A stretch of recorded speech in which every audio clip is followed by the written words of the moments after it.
le design au départ a été quand même fait pour convenir aux Parisiens, à Paris, à sa localisation, et qu'il y ait une vraie logique entre le Nolinski et le fait qu'il soit placé avenue de l'Opéra, entre la Comédie Française, le Palais Royal, enfin qu'il y ait quand même une vraie logique d'inscription de ce bâtiment avenue de l'Opéra. Les chambres, comme on a voulu les faire passer pour des petits appartements parisiens, on voulait aussi leur donner une impression vraiment d'individualité. On voulait donner l'impression que la chambre d'un des invités, évidemment, ne ressemble absolument pas à celle du voisin.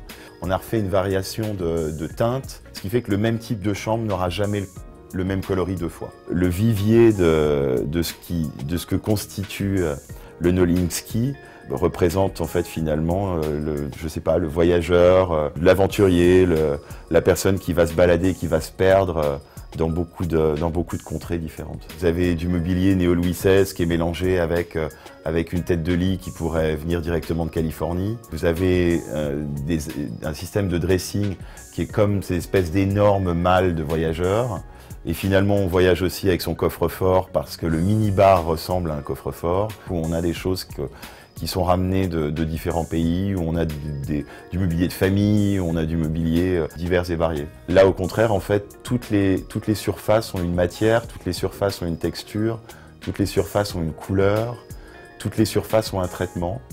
Et c'est en fait la juxtaposition de l'ensemble de ces surfaces qui va donner une atmosphère très particulière à chacune des pièces. Il y a ce côté-là, oui. Il y a le côté un peu suave de l'endroit caché, du club privé. Donc on a l'impression que c'est un petit peu contre l'esprit du moment, puisque l'esprit du moment se veut d'être assez minimal et assez simpliste.